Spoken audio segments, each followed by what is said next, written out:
कारवां TV, हर पल आपके साथ। आज नवाबगंज की ये चेयरमैन की सीट आपसे मांग रही हूँ, सिर्फ इसलिए काम करने के लिए। जो किसी पद पे न रहते हुए बड़े बड़े कामों को अंजाम दे सकता है, इतना तो भरोसा आप सुनीता गंगवार पे कर सकते हैं। फारूक मंसूरी को अगर मुसलमान के रूप में देखोगे तो जिंदगी की सबसे बड़ी भूल होगी। फारूक मंसूरी में मुसलमान नहीं देखो, सुनीता गंगवार में हिंदू नहीं देखो, ये देखो कि 2 केजरीवाल के सिपाही हमारे यहाँ डटे हैं। यह हिंदू और मुसलमान की जो दुकान खोलकर बैठती है बीजेपी, जैसे ही चुनाव आता है वैसे ही इनकी दुकान का शटर खुल जाता है। इसलिए कि इनको काम ना करना पड़े, इनसे शिक्षा की बात मत करो। जैसा ही बात करोगे तो हिंदू मुसलमान करने लगेंगे। इनसे रोजगार की बात मत करो, हिंदू मुसलमान करने लगेंगे। इनसे विकास की बात मत करो, खराब रोडों की बात मत करो, खराब गलियों की बात मत करो, हिंदू मुसलमान करेंगे ये। इनसे साफ पानी की बात मत करो, बिजली की बात मत करो, बच्चों के स्कूलों की बात मत करो, अस्पतालों की बात मत करो, बस हिंदू मुसलमान की चादर उड़ा दो सब चीजों पे। 2014 से हम यही चीज देखते आ रहे हैं कि जनता के मुद्दे दबा दिए जाते हैं, जनता की जरूरतें दबा दी जाती हैं, और जितना भी पैसा होता है ये जनता का पैसा है, जनता का अधिकार है, जनता के टैक्स का पैसा है। हर चीज में हम टैक्स देते हैं। आप माचिस खरीदते हो उसमें भी आप टैक्स दे के आते हो, आप साबुन खरीदते हो तो आप टैक्स दे के आते हो। आप कोई भी चीज अपने घर बिना टैक्स के नहीं ला सकते हो। ये हमारी जनता को बहुत सारी जानकारियां नहीं रहती। टैक्स वही नहीं होता है कि जो लोग इनकम टैक्स भरते हैं, सिर्फ टैक्स उसे कहते हैं। हर हिंदुस्तानी टैक्स देता है, सुबह से शाम तक टैक्स देता है। अगर ये बच्चा एक चिप्स का पैकेट लाता है तो उसमें भी आप टैक्स देते हो। राज्य सरकार का टैक्स देते हो और केंद्र सरकार का टैक्स उसमें शामिल होता है।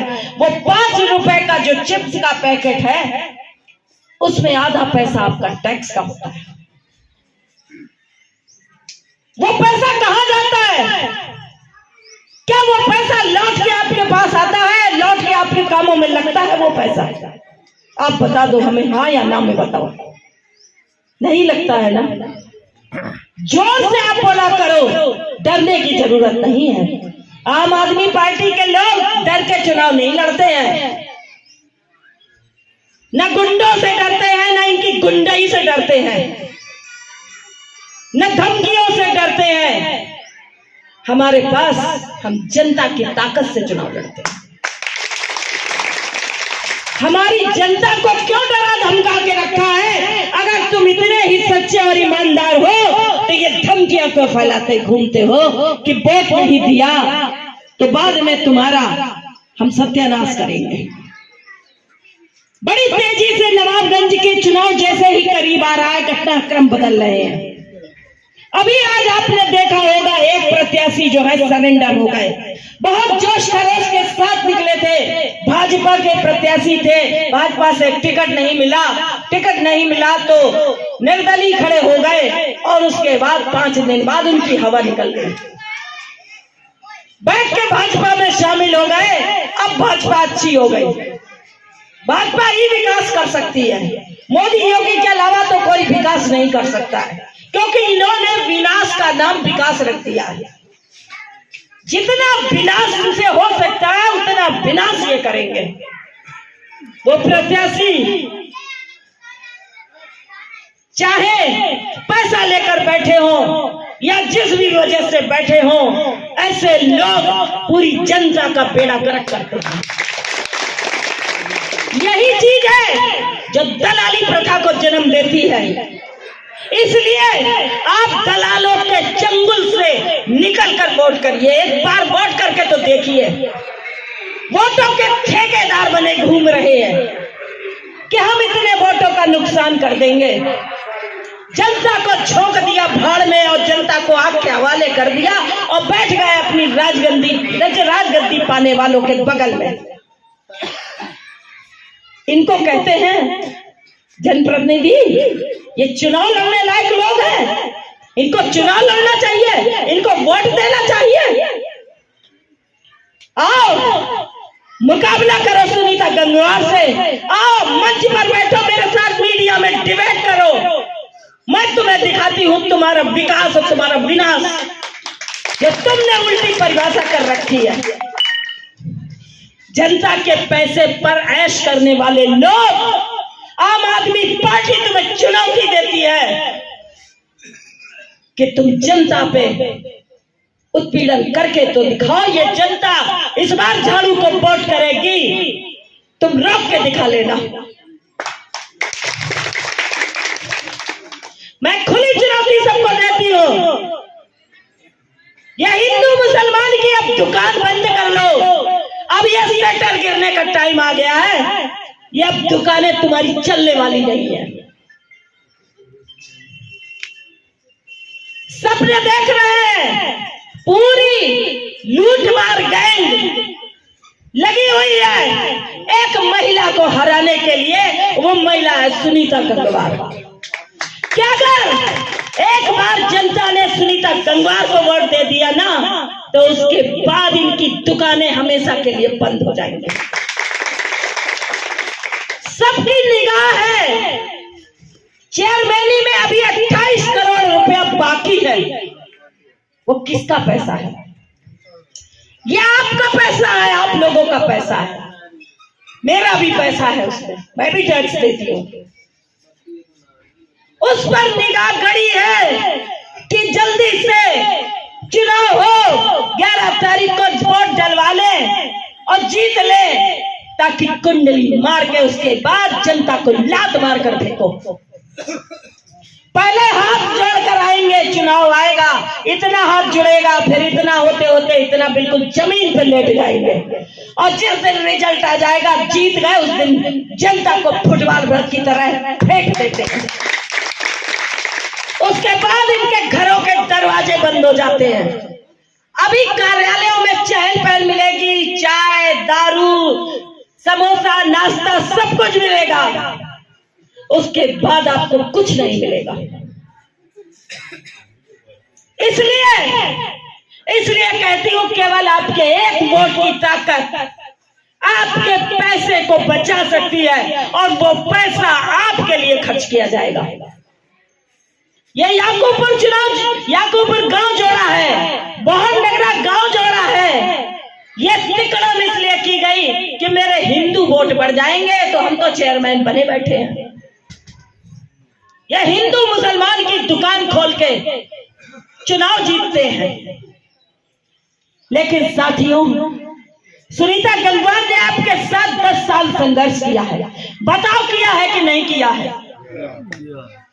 मैं कुछ न होते हुए वो करोड़ों की पुलिया बनवा सकती हूँ, मैं बहुत कुछ कर सकती हूँ। देखिए, फैजुल्ला की पुलिया 3 साल संघर्ष करके बनाई है। ये जो वोट मांगने आते हैं, इनसे पहले पूछना कि बताओ तुमने कौन सा संघर्ष किया है, हमें तुम्हें वोट क्यों देना चाहिए। सिर्फ इतना सवाल पूछ लेना, क्यों तुम्हें हम वोट दें, क्यों कमल को हम वोट दें, वो बता दो। कितनी सड़कें तुमने बनवा दी, कितनी गलियां बनवा दी, वो बता दो, उसका हिसाब दो। अगर चेयरमैन यहाँ पर बीजेपी का नहीं था, तो विधायक, ब्लॉक प्रमुख, सब कुछ, सांसद, सब कुछ बीजेपी का है। फिर भी क्यों नहीं बनी ये सड़कें और ये गलियां क्यों नहीं बनी? आज ये इस गांव में मोदी जी कहते हैं हमने घर घर सबके बत्ती पहुंचा दी, लाइट पहुंचा दी, हर गांव जगमगा रहा है। आज भी ये गांव जो कस्बे से लगा हुआ है अंधेरे में डूबा है। मैंने एक ज्ञापन भी दिया था, यहाँ के लोगों ने कहा मैडम कुछ जगह पर लाइट है लेकिन बाकी गांव में लाइट नहीं है।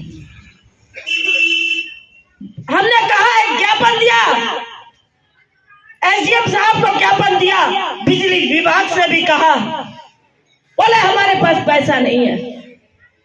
तो वो पैसा जा कहां रहा है? हमसे तो महंगाई और जीएसटी के रूप में एक एक चीज में वसूला जा रहा है, वो पैसा जा कहां रहा है? तो तुम्हें हमें टैक्स देने से फायदा क्या है? इससे अच्छा है कि टैक्स देना हम बंद कर दें, हम अपना काम खुद करवा लेंगे। साथियों, अगर आप अब भी नहीं जागे तो जिंदगी की ये सबसे बड़ी भूल होगी। उसके बाद हो सकता है कोई अच्छे लोग चुनाव लड़ने नहीं आएंगे। अगर आप अच्छे और सच्चे लोगों को हराते रहे, ये देखते रहे कि हम हिंदू हैं तो हमको हिंदू में ही जाना चाहिए, सब कुछ अपना बर्बाद कर दोगे, ये खाल तक खींच लेंगे, आपकी नसों में सिरिंज डाल के खून भी खींच लेंगे। आप हिंदू नहीं हो, आप मुसलमान नहीं हो, आप इस भारत देश के नागरिक हो। कोई ऐसा देश होता है बता दो जहां हर धर्म के लोग न रहते हैं। 2014 से पहले हम सब प्रेम से रहते थे, कभी हिंदू मुसलमान ऐसा बंटवारा नहीं देखा था। आज इतना बंटवारा करके ये मजे ले रहे हैं, ये मजे में जिंदगी गुजार रहे हैं, देश को बेच रहे हैं और अब खड़े खड़े अपने देश को बिकता हुआ देख रहे हैं। खून की कुर्बानी देके ये देश आजाद हुआ था। जरा सोच के एक बार देखना कि जिन लोगों ने अपने जीवन का बलिदान कर दिया, अपनी जवानी नहीं देखी, अपना घर नहीं देखा, अपना परिवार नहीं देखा और देश के लिए कुर्बान हो गए, अंग्रेजों से ये छीन कर लाए अपना देश।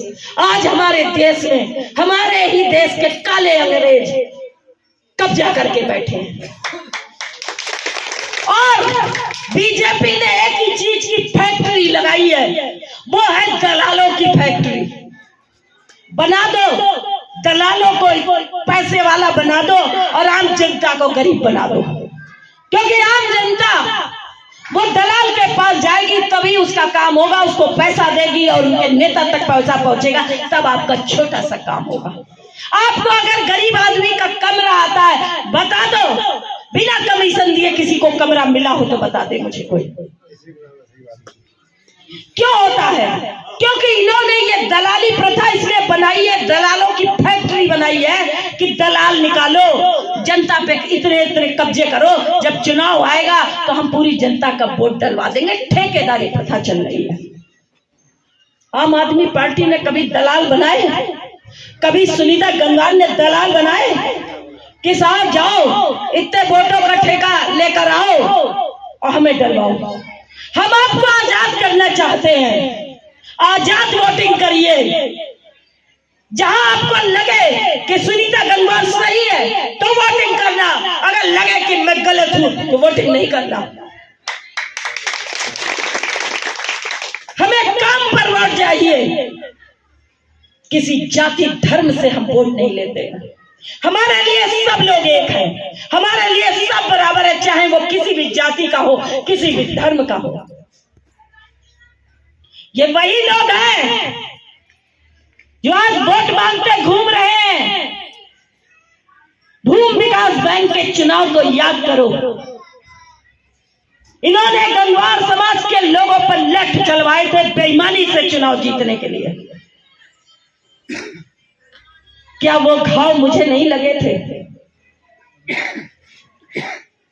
किसी भी जनता के साथ, किसी भी बिरादरी के साथ अगर ये घटना घटती तो वो घाव मुझे पहुंचता है कि ये लोग कर क्या रहे हैं, कैसे जनता के साथ पेश आ रहे हैं।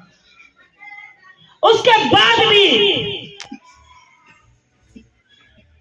वोट अगर उन्हीं को दिया जाता है तो इससे बड़ा हम जैसे लोगों के लिए अन्याय नहीं होगा।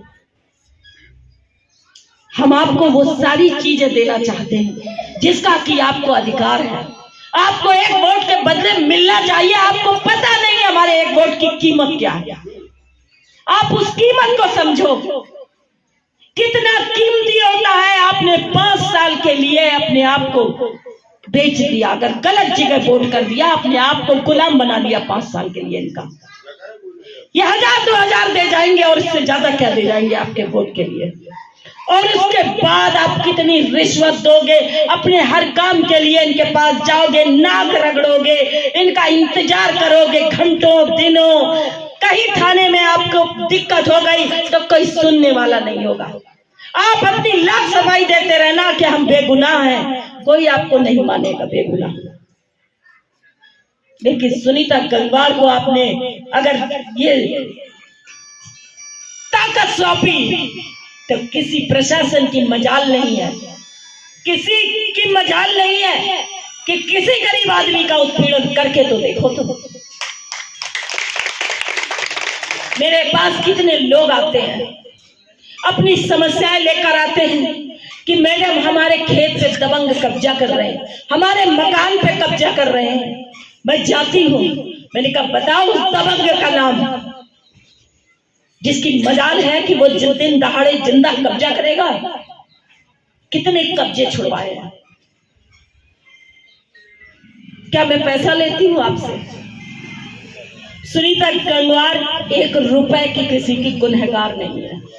अपना डीजल पेट्रोल फूंक कर उसके लिए उसके गांव तक पहुंचती है। आपको याद होगा गेला टांडा में मई जून की गर्मी थी और ट्रांसफार्मर फूंक गया। पूरे गांव ने बीजेपी को वोट दिया था, लेकिन मेरे पास जैसे ही मुझे पता चला उस गांव से मुझे वोट नहीं मिला था। 1-2 वोट मिला हो तो मिला हो, मुझे याद नहीं। उन्होंने मेरा नंबर 15 दिन गर्मी झेलने के बाद, जो गरीब आदमी टुक टुक चला रहे हैं वो टुक टुक चला रहे हैं, उनकी टुक टुक नहीं चार्ज हो रही है। कहां से कमाएगा और कैसे अपने बच्चों को खिलाएगा? मुझे जब बताया, डर था उन्हें कि हमने मैडम को वोट नहीं दिया है, हो सकता है कि मैडम ना सुने हमारी बात। मैंने कहा नहीं भाई, सुनीता गंगवार बदला नहीं लेती है, ये बदले की राजनीति आम आदमी पार्टी नहीं करती है। हम आपका दिल जीतेंगे तब वोट लेंगे। हो सकता है हम दिल ना जीत पाए हों, इसलिए आपने वोट ना दिया होगा। मैं गई तुरंत बरेली से सीधे गेला टांडा। वहीं से मैंने अधिकारी को फोन लगाया, बिजली अधिकारी को, एसडीएम को, एसडीओ को। मैंने कहा कि एसडीओ साहब, अगर शाम तक यहाँ पे ट्रांसफार्मर नहीं आया तो यह पूरा गेला टांडा आपके ऑफिस में होगा, वही छावनी डालेंगे हम। आप पंखे की और कूलर की, एसी की हवा में बैठे हैं और आप यहाँ लोगों को क्या बिजली का बिल नहीं लेते हो? कितना बढ़ा बढ़ा के बिल भेजते हो, उसके बाद दलाली करके भी जनता जो है आधा बिल देती है, आधे आधे में निपटा लो। इसीलिए अरविंद केजरीवाल ने बिजली फ्री करी, ये सब दलाली खत्म करने के लिए। 300 यूनिट आपको बिजली दे रहे थे, आप समझ नहीं पाए उनको, आप पहचान नहीं पाए अरविंद केजरीवाल को। ये नहीं देखा जाता है प्रत्याशी कौन है, ये देखा जाता है हम वोट अरविंद केजरीवाल को कर रहे हैं। जब मैंने उस अधिकारी से इतना कहा, उसी समय शाम को वहां ट्रांसफार्मर पहुंच गया और उन लोगों ने विधायक जी ने से कहा, तो विधायक जी का जवाब मैं आपको बताती हूँ क्या कहा उन्होंने कहा जब ट्रांसफार्मर होंगे तो आ जाएंगे, ये जवाब था। 15 दिन इंतजार जब हो गया, जब उनकी कहीं बात नहीं बनी, ट्रांसफार्मर नहीं आया, तब सुनीता गंगवार का नंबर उन्होंने लगाया। उसके बाद वो ट्रांसफार्मर 2 दिन बाद फूंक भी गया। तब मैंने फिर कहा, मैंने कहा ये घटिया ट्रांसफार्मर आप लेकर वहां गए, इसका उतारो और सही ट्रांसफार्मर ले आना, वरना अगले दिन आपका जीना हराम हो जाएगा। पूरे गांव को वहीं बैठा दूंगी, आपके ऑफिस से आपको बाहर निकाल दूंगी। मैंने कहा आपको जो तनख्वाह ले रहे हैं ना, ये आप हमारे पैसों से ले रहे हैं, जनता के पैसों से आप तनख्वाह ले रहे हैं। आप हमें ABCD पढ़ा रहे हैं, हमें अपने अधिकार नहीं पता है, आपकी ड्यूटी नहीं पता है हमें कि आपकी ड्यूटी क्या है। तो बताओ, अगर आज आपसे इस काम को, नवाबगंज को अच्छा करने की पावर मांग रही हूं, तो क्या गलत कर रही हूं मैं? क्या मैं हकदार नहीं हूं? एक ही खानदान में चेयरमैनी घूमती रहे दो खानदानों के बीच में। ये सब लुटेरे हैं, लूट मार गैंग की गैंग का हिस्सा है। चुनाव के समय सब हिंदू मुसलमान बन जाएंगे, उसके बाद चुनाव खत्म होने के बाद सब लुटेरे एक मंच पे इकट्ठे हो जाएंगे, चाहे वो हिंदू हो या मुसलमान हो, सब इकट्ठे हो जाएंगे, सब भाई भाई हो जाते हैं। खाली हमें बेवकूफ बनाया जाता है। भड़काओ। एक अभी मैंने वीडियो देखी, क्या नाम था उनका प्रत्याशी जो थे, नहीं कोई मुस्लिम प्रत्याशी थे, बार बार कह रहे हैं कि जीतेगा तो मुसलमान ही। भाजपा में था और भाजपा में सम्मान नहीं है मुसलमानों का, जीतेगा तो मुसलमान ही, जीतेगा तो मुसलमान। क्यों कह रहे थे? इसलिए कि भड़क जाए, हिंदू के अंदर का हिंदू जगा दे कि हम, अच्छा मुसलमान जीतेगा तो हमको हिंदू जिता लेना चाहिए। ये इस तरह से बीजेपी जो है मुसलमानों को दलाल बनाकर इस्तेमाल करती है। आप लोगों को अब सीख लेना चाहिए इनसे कि ये कितना छल करते हैं, कितने षड्यंत्र करते हैं। अभी इलेक्शन जिस दिन वोटिंग होगी, इनके जगह जगह जो है जासूस फैलाएंगे ये, अरे मुस्लिम जीता ये करेंगे। ये फारूक भाई मुस्लिम है, ये बहुत बुरे आदमी है, ये जीत जाएंगे तो नवाबगंज खत्म हो जाएगा, है ना, नवाबगंज रहेगा ही नहीं। तो ये माहौल बनाते हैं। इतने तो हम लोग मूर्ख नहीं है जो इनकी ऐसी मूर्खताओं में आएंगे। कहीं कहेंगे सपा जीत रही है, जल्दी से बीजेपी वोट डालो। केवल ये मुद्दे हैं और ये तरीके हैं इनके पास, इसके अलावा कोई तरीका इनके पास नहीं चुनाव जीतने का। विकास की बात कर दो तो मुंह घुमा के चले जाएंगे, अगर उन्हें रोड दिखा दो तो मुंह ऐसे हो जाता है, मुंह नीचे करके निकल जाएंगे। जब मैं 11 दिन पुलिया पर बैठी थी, रिठौरा की पुलिया पर, ऐसा कौन सा नेता नहीं निकला था। माननीय सांसद जी 4 बार मेरे सामने पुलिया के जाम में फंसे थे। एक अफवाह बीजेपी के गुर्गों ने उड़ाई थी कि सांसद जी फंस गए तो पुलिया बन गई। सुनीता गंगवार के संघर्ष को श्रेय नहीं देना चाहिए। सांसद जी पहली बार फंसे थे 40 साल में, सांसद जी पहली बार उस रोड से निकले थे। 4 बार की तो वीडियो मैं दिखा दूं। मैंने कहा बुला उस कहने वाले को जो ये पैसे लेके अफवाहें जगह जगह बैठाए जाते हैं, आदमी चर्चा करवाई जाती है कि ऐसा हो, लेकिन जनता भी इतनी मूर्ख नहीं होती जितना कि ये समझते हैं। ये सारी चीजें आपके साथ करी जाएंगी, जासूस बैठाए जाएंगे, आपका दिमाग घुमाया जाएगा, आपको भ्रमित किया जाएगा। आप अड़े रहना, कहना हमें काम चाहिए, हम काम करने वालों को वोट देंगे और हमें पता है कि काम कौन करने वाला है। बताओ इतने लोगों में क्या आपको यह ज्ञान नहीं है कि काम कौन करेगा। अरविंद केजरीवाल ने 2014 में जब पूरे देश में मोदी लहर, मोदी जी हर हर मोदी घर घर मोदी चल रहा था, तो दिल्ली की जनता ने क्यों झाड़ू चलाई थी?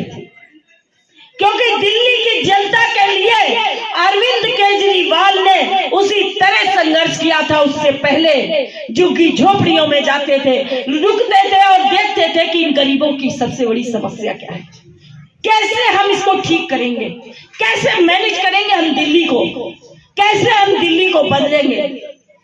ये वर्क किया था उन्होंने, लोगों को बताया था कि आपके अधिकार हैं। बिजली के खंभे पे चढ़ जाते थे, कहते थे अपने बिल फाड़ दो, कोई बिल नहीं देना, खाली आप वोट दे दीजिए, सब फाड़ के बिल फेंक दो। लोगों ने ऐसा ही किया, बिल फाड़ के फेंक दिया। किसी का 50,000, किसी का 1,00,000, किसी का 2,00,000, किसी का 10,000, किसी का 20,000, सबने फाड़ दिए। बोले वोट दे देना, बस कोई जरूरत नहीं इस बिल को सहेज के रखने की। और दिल्ली में सरकार बना दी। सुनीता गंगवार ने भी 10 साल निस्वार्थ, बता दो मेरा कोई स्वार्थ रहा हो तो बता दो, कुछ दिया हो लोगों ने तो बता दो मुझे। केवल हम लोगों के अंदर काम करने का जज्बा है, इल्म है, काबिलियत रखते हैं, पढ़े लिखे लोग हैं हम। बुरा लगता है कि हमारी नवाबगंज हमारा घर है, हमारी ससुराल है, और हमारी ससुराल ऐसी है। मैं अपने घर को ठीक करना चाहती हूँ, इसीलिए मैंने इसको चुना है। ये एक मॉडल बनाना चाहती हूँ। उत्तर प्रदेश देखेगा कि नवाबगंज में की पालिका कैसी है, ऐसी होनी चाहिए पालिका। एक एक पैसे का आपको हिसाब बताऊंगी कि कितना करोड़ रुपया आया और कितना मैंने खर्च किया आपके लिए, उसका बिल दूंगी आपको, पूरे सोशल मीडिया पर चलाऊंगी उसको, ये गारंटी है मेरी। मुझे आपका पैसा नहीं खाना है, मुझे आपके पैसे को सही जगह लगाना है, सिर्फ लूटने से बचाना है, लुटेरों से बचाना है। अब सोचना आपको है, मैंने सारी चीजें आपके सामने रख दी कि कैसे दलालों द्वारा ये माहौल बनाया जाता है। जैसे कि आज एक प्रत्याशी बैठ के शामिल हो गए, उनको माल मिल गया, जनता जाए भाड़ में। एक ही खानदान में टिकट की परंपरा बन गई है, सारे लोग वोट देते रहो। आप सब वोट देने के लिए बने हैं और किसी को प्रतिनिधित्व करने का अधिकार नहीं है, और कोई चेयरमैन नहीं बन सकता है। तो क्या ये ठीक है? बदलना चाहिए। अगर आपसे मैं एक मौका आज मांग रही हूं तो आपका फर्ज बनता है आपको देना चाहिए। और अगर 5 साल बाद अगर मैं आपके वादों पर, आपके गारंटी पर न खरी ना उतरूं तो मुझे भी फेंक दो निकाल के।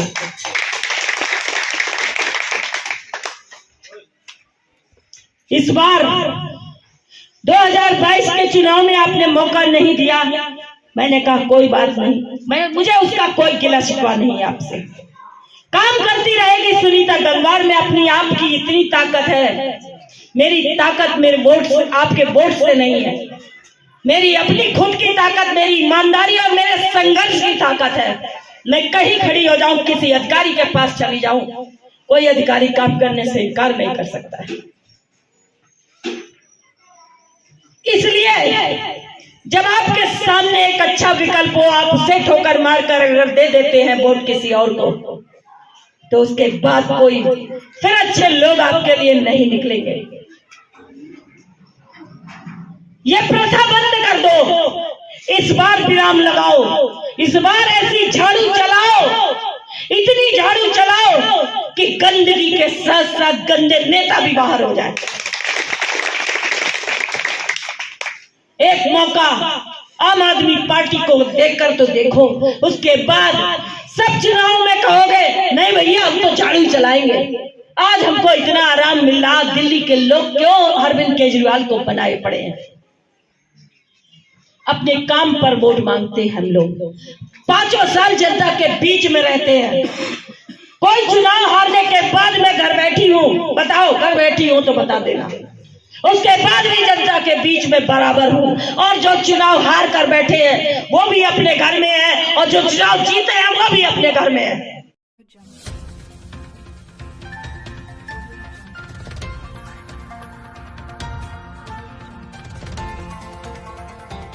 कारवां टीवी, हर पल आपके साथ।